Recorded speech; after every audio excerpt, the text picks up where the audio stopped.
So, hi everyone. Today I'm going to talk to you about random forest-based mineral potential mapping for porphyry copper gold mineralisation in the eastern Lachlan Orogen and more specifically in the Macquarie Arc. So I'll first go through the background why we decided to do this study, touch on the geology and mineralisation and the data that we used, and then go into the different mineral potential mapping techniques. So the initial weights of evidence work that was done and why we reanalysed it, the data using random forests, and then what we've actually learned from reanalysing the data. So the background, in 2019, Kenex undertook a collaborative project with the Geological Survey of New South Wales to look at the mineral potential in the East Lachlan Orogen, which was part of a broader statewide mineral potential mapping project that looked at the key mineral systems in the different provinces. And all of this modelling used a weights of evidence approach, which I'll go into more detail in a few slides. So the porphyry model was looking at the Ordovician to early Silurian porphyry copper gold mineralisation associated with fertile magmatic units in the Macquarie Arc. So you can see in this image here, the study area for this modelling was constrained to just the Macquarie Arc, not the whole of the East Lachlan Orogen. And the project was broadly successful, but the mineral potential maps didn't highlight some areas that were expected to come up. That was kind of the focus of reanalysing the data. And so basically, could we learn anything new by reanalysing the data using a different machine learning technique? So what was the best approach to use when setting up the random forest model in terms of the input data? And could we learn anything new about the mineral system and what should be considered its key targeting criteria? And could it produce any new exploration targets that the previous weights of evidence model hadn't shown up? So a list here of the data that were available. All of this came from the Geological Survey and was compiled during the initial collaboration in the first half of 2019. And the review of all the data were undertaken prior to doing the initial weights of evidence modelling. So you can see here the different data types, which of the survey databases that it's come from, and then the amount of data available over the broader East Lachlan Orogen. So as I was saying, the initial study looked at using the weights of evidence technique, which is a Bayesian statistical approach that quantifies the spatial association between training points or known porphyry copper gold mineral occurrences and a set of predictive maps. So for example, distance to felsic intrusion or fault density or stream sediment copper anomalies. And it's basically looking at whether a deposit is present or absent, given the presence or absence of a predictive map pattern. So presence of a felsic intrusion or absence of a felsic intrusion. And the statistics take into consideration the amount of area covered by the predictive map patterns, and that can become quite important in terms of trying to reduce our exploration search space. Now, weights of evidence assumes conditional independence, so that basically the inputs that go into the final weights of evidence mineral potential map are supposed to be statistically independent of each other. However, given that we use a mineral systems-based approach for mineral potential mapping, they're rarely, if ever, actually independent of each other because the mineral systems processes are all interact with each other. So we try to minimise conditional independence by limiting the number of input maps that go into our final model so that we are not duplicating map patterns too much. So the input maps for the final model, they need to be statistically valid. They need to be geologically meaningful in terms of the mineral system being modelled, so no ridiculously huge buffers on things. And they also need to be practically useful in terms of helping us to reduce our exploration search space. So if a predictive map pattern covers 90% of our study area, are you better off just throwing a dart at the map? And so you can see in this table here, the different data types, how they relate to the mineral system and the key predictive variables for the porphyry copper gold model based on the weights of evidence statistics. So looking at the porphyry copper gold mineral potential using the weights of evidence technique, these are the 9 maps that were selected to go into our final model. The variable IDs are the various different thresholds that were selected based on the weights of evidence statistics, and the number of training points that were captured. The C value is the contrast, which is a measure of the correlation between the training points and our predictive maps. And the STUD-C is the studentized contrast value, which is a measure of confidence in our correlation. So you can see the number of maps that were made, how many were statistically valid, and how many actually produced a good correlation. So the prospective area came up as about 15% of the Macquarie Arc study area. The highly prospective area, about 0.1%. 13 of the 14 training points were located in the prospective area, with the exception of Kaiser, which came up in an unprospective area. And the efficiency of classification, which is basically how well did it predict a separate set of validation porphyry copper gold occurrences, about 91%. Now, this became a personal bugbear of mine because unfortunately we were wrapping up this project just as Alkane announced their huge Boda discovery. And so Kaiser coming up as unprospective was a bit of an issue. So basically looking at what we could do to try and improve the mineral potential mapping to try and predict Kaiser or Boda. So looking at zooming in to a bit more detail in this initial weights of evidence mineral potential mapping. So obviously the most highly prospective area coming up around Cadia and Cowell, no real surprises there. North Parkes came up as prospective, but only weakly prospective, and that's basically the lack of mapped faults in the area, as well as the deposit geometry, which is really hard to find in the regional scale data sets. And as I was saying, Kaiser being located in an unprospective area.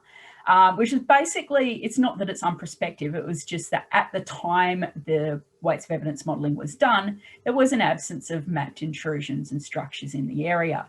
But as I was saying, they have now been found, they've now been mapped, and they are being integrated into the Geological Survey's Seamless Geology database. But when we did this modelling, that wasn't actually available to us. So it was basically looking at could we find Kaiser using these maps, the same data, but using a different mineral potential mapping technique. So you can see here, Kaiser being located up here and coming up in an perspective of the blue area. So going from weights of evidence to random forests, could we find Kaiser using a different approach without having to wait for the Seamless Geology database to get updated? And what was the best approach to use for defining the input data for the random forest model? And so, yeah, using the same maps that were used in the weights of evidence project in 2019, we just reanalyzed the same maps using the random forest technique. So random forests are a decision tree algorithm where the aim is to decide whether a deposit is present or absent, given the presence or absence of a particular map feature or characteristic of that feature. So the way we've set it up is we use a set of known deposit locations, so the same training data that we used in the weights of evidence model, as well as a set of probable non-deposit locations to train the model. So basically what it does, it goes through and picks out a random subset of predictive maps from the total number of predictive maps, and basically tries to decide whether a deposit is present or absent, given the presence or absence of the particular feature in each of those maps. And then it aggregates those votes together to reclassify the entire set of predictive maps into the required number of target classes, which in this case we have 2 target classes, which is prospective and unprospective, or deposit and not deposit. Now, random forest isn't constrained by the same statistical violation of conditional independence that the weights of evidence modelling has, which means we're able to more effectively utilise all of the available data rather than just a small subset. So we can put hundreds of maps into these models rather than just 9 or 10. So the different random forest models that were run, one was just using the same subset of 9 maps that went into the weights of evidence model. One, the 164 map model, was using all of the statistically valid and geologically meaningful binary maps that had the thresholds determined using the weights of evidence. A 197 map model, which used all of the maps that had no favourability criteria applied. So no thresholds determined. They hadn't been reclassified in any way using the weights of evidence statistics. And then fourth model, just to look at the effect of weighting our training data. So using the same 9 input maps as the weights of evidence model, but having 3 different sets of training data, 3 different classes of training data. So the same training points that went into the weights of evidence model, a separate subset of training points which were ranked slightly lower, and then also our non-deposit training data. So the implementation parameters for those who are interested, we looked at the out-of-bag errors through trial and error and basically tried to come up with an optimal number of trees to include in the forest, as well as the tree depth, just trial and error. And we were defining our non-deposit locations by putting a minimum of 1 kilometre from the nearest Ordovician Silurian magmatic unit and ensuring that there was a minimum 100 metres spacing between the points. All of the maps were made in ArcGIS, but the random forest itself was implemented using R. I did try to do it using ArcGIS, but I consistently crashed it due to the size of the input database, but R seemed to work. So the variable importance, all of the random forest models, we looked at the variable importance rankings for each of the models during the training, and all of the different random forest models highlighted the importance of geochemistry and magma fertility predictors for the system. No surprises at all, basically confirming existing ideas, looking at oxidized and potassium-rich magmatic units, copper-gold geochemical anomalies, and association with skarn epithermal mineral occurrences. Slightly unexpected was that some of the more generic magma fertility parameters, just looking at the Ordovician Silurian intrusions more generally and the oceanic high potassium volcanic units, they did rank relatively poorly in all of the random forest models. Didn't affect the output mineral potential maps, but what we found was that the more specific magma fertility maps based on the whole rock geochemistry ratios that are the proxies for the magma fertility, they ranked a lot higher in terms of their variable importance. So looking briefly at the results, so we have our weights of evidence model covered the prospective area 15% of our Macquarie Arc study area, finding 13 of our 14 training points and a 91% accuracy for predicting our validation training points. The 9-map binary model, you can see here, it covers about 23.5% of the Macquarie Arc study area, finds all of our training points in the prospective area, and has an accuracy of 93.5% for our training data. Just zooming in, you can see here, Kaiser's coming up as prospective, which is great. The 164 map model, there's a lot less prospective area in this model, but it does find all 14 of our training points in the prospective area and has an 88% accuracy for the validation training points.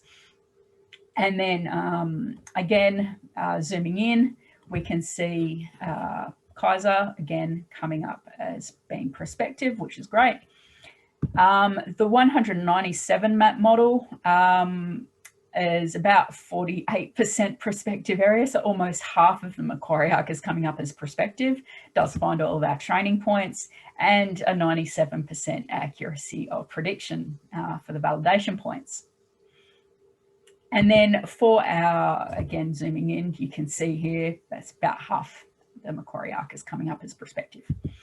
And then for our weighted training point model, so where we've got the same 14 training points as the weights of evidence model being ranked highly, and then a separate subset of porphyry copper gold occurrences ranked slightly lower, and our non-deposit training points as well. So it's finding all of the training points in both the prospective and highly prospective area. The highly prospective area, so the area for our more highly ranked training points is about 12%, but the sort of broader prospective area is about 40%. Has an overall accuracy of prediction of 97.5% for the validation points. And again, zooming in, you can see the yellow here is quite a large area, but the highly prospective area is a lot more narrowly defined. So comparison of the results, you can see here the amount of prospective area or highly prospective area coming up in the 4 different random forest models. All 4 of the models found Kaiser, which the weights of evidence method failed to predict. So that was good because that was the ultimate aim of the study from my perspective.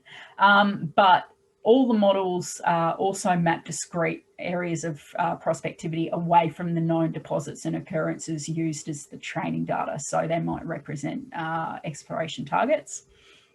The 197 map model is basically just mapping the Benambaran cycle magmatic units. So it's clearly demonstrating their importance, but it's essentially useless for exploration targeting because it's not helping us to reduce our exploration search space enough for it to be meaningful to define targets from. The model with the 9 maps, but the weighted training data is useful, but it's only really useful when you're looking at the highly prospective area. Otherwise, it's quite similar to the 197 map model in that the prospective area is too broad to really be useful for exploration targeting. So insights into the modelling. We achieved the aim of the study. So we could find Kaiser using the random forest technique, which was fantastic because I was saying that was what initially triggered this work being done. But we did find that the most robust results were achieved when the binary classified maps were used. So basically, they'd had thresholds reviewed by an expert to ensure that they made geological sense in the context of the porphyry copper gold mineral system, but also that the thresholds helped us to reduce our exploration search space. So using the non-thresholded maps that didn't have the favourability criteria applied might not be geologically meaningful, and they might not help to reduce the exploration search space, which really got highlighted in that 197 map model, in that it was suggesting that the Benambaran cycle magmatic units were important, but it wasn't actually producing a mineral potential map that was useful for exploration targeting. So the thresholds in this study were defined by the weights of evidence statistics, but they could be based on expert knowledge or other statistics of your preference. And we think that using this approach where we define the thresholds prior to going into the random forest seemed to work the best to ensure that we got geologically meaningful and practically useful results. Ranking or weighting of the training data does appear to be useful, but you need to have a reasonable number of known occurrences related to the mineral system available that actually allows you to do this, so you can rank the different classes of your training points, but also have enough occurrences left over to validate your model at the end. But this does allow for more effective targeting of the larger deposits because you can rank those deposits more highly when you are classifying your training data. So this has all been published now. And so if you're interested in any further details in the random forests, please just go and download it and have a look. Now, the conference organisers have asked us to include a diversity slide, so this is my diversity slide. So Kenex is a New Zealand-based company, and out of our 9 New Zealand-based staff, 6 are women, and we do have a female CEO, so I think we're doing pretty well in that regard for people who are working in the exploration industry. And we also have 5 people from overseas working in the team, so me, Aussie, we have someone from the UK, someone from Denmark, an Italian and a South African. But also in terms of working with traditional knowledge. We're actually working with local Maori iwi groups to help them make better land use decisions by integrating their traditional knowledge of the land using modern spatial data analysis. So this is something that we're really into and hoping to do more of in the future. And you can see here, this is Kenex working from home during New Zealand's lockdown earlier in the year. Thank you.